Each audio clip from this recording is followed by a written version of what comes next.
سلام. توی این فیلم کوتاه چی می‌بینید؟ چند ثانیه توجه کنید و تا پایان فیلم همراه بمونید. این فقط یه سبقت نبود. یه تصمیم چند ثانیه‌ای بود که از یه ذهنیت خودخواه صادر شد و زندگی چند نفر را شکست. راننده کامیونی که از روبرو می اومد جا خالی داد تا با ماشینی که خلاف وارد لاین سبقت شده بود تصادف نکنه. جا نبود، زد به گارد ریل. ماشینش آسیب دید فقط چون نمیخواست به اون راننده خطاکار بزنه که اگه میزد شاید حتی براش راحت‌تر هم بود، ولی نزد. براش مهم بود که به اون آسیبی نرسه. اما راننده خطاکار چی؟ فرار کرد توی یه لحظه، بی وقفه، بی رد، بی توقف، و توی جمعیت گم شد. صحنه فقط صحنه یه تصادف نبود، تقابل دو تا ذهنیت بود. یه ذهنیت که مراقب دیگریه، شاید به بهای آسیب دیدن خودش، و یکی که دلیل آسیبه و این ذهنیت نایستاد، رفت تا کسی نفهمه و مسئولیتی گردنش نباشه. لزوما این صحنه فقط توی جاده اتفاق نمیفته. بیاید از خودمون بپرسیم تا حالا کسی بی‌هشدار وارد مسیر زندگیتون شده؟ مجبورتون کرده منحرف بشید از مسیری که داشتید، آسیب ببینید؟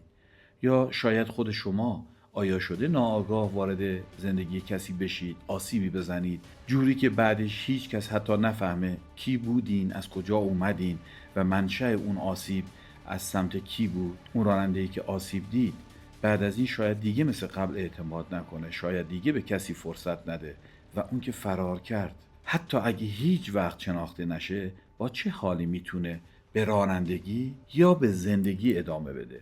ماجرای این فیلم کوتاه فقط یه تصادف نیست. یه ذهنیت سالم توی اون گارد ریل خم شد و آسیب دید، و این فقط درباره رانندگی نیست، درباره تفاوت ذهنیت هاست. یه جور تفاوت در نوع سیستم و کانون تفکر در اون سیستم. یه ذهنیت که حواسش به دیگرانه، براش دیگران مهمند، و ذهنیتی که فقط خودش رو میبینه، نه مسیر بقیه رو، نه حق بقیه رو، نه آسیب بقیه رو. ذهنیتی که نه مسئولیت میپذیره، نه میمونه برای جبران، نه حتی یه لحظه وای میسته تا ببینه چه کرده. در شأن انسانی خودتون نبینید که در زندگی دیگران جای اون راننده فراری باشین. چیزی که این روزها زیاد میبینید، زندگی آدمها رو خراب میکنند و میرند به خیال اینکه تمام شده. هممون گاهی این ذهنیت برمون حاکم شده. در این حال همه ما میدونیم دنیا قواعدی داره که هیچ وقت بازی رو بی حساب تموم نمیکنه. در میان کسانی که آسیب زدند و از معرکه گریختند، وقتی به تاریخ نگاه میکنیم اسمهایی رو میبینیم. مثلا پل تیبتس، مردی که خلبان بود و بمب اتم رو روی هیروشیما انداخت و بعداً گفت پشیمان نیستم، افتخار هم میکنم. افتخار کردن میل به ثبت شدن میخواد، حتی روی سنگ مزار. نه فراموشی، نه بینامی، نه بی اثری. چرا اینو میگم؟ او درخواست کرده بود بر مزارم سنگ نذارید، هیچ نامی، هیچ نشانی، و این نشون میداد انگار همون لحظه که بمب رو انداخت اگرچه زنده موند، اما قلبش رو بی صدا از دست داد. اون وصیت ساده درباره سنگ قبر اعترافی خاموش بود.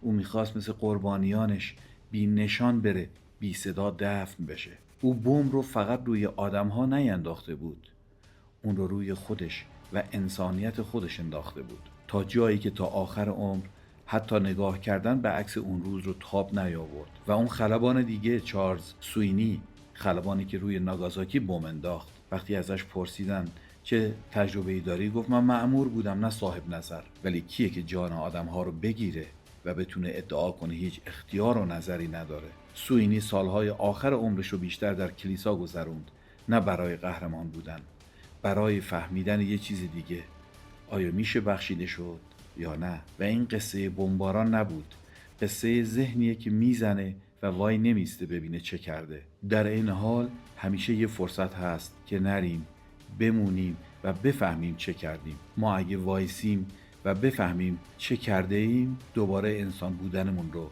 میتونیم تجربه کنیم، و این برنده بودن ماست، نه فرار کردن.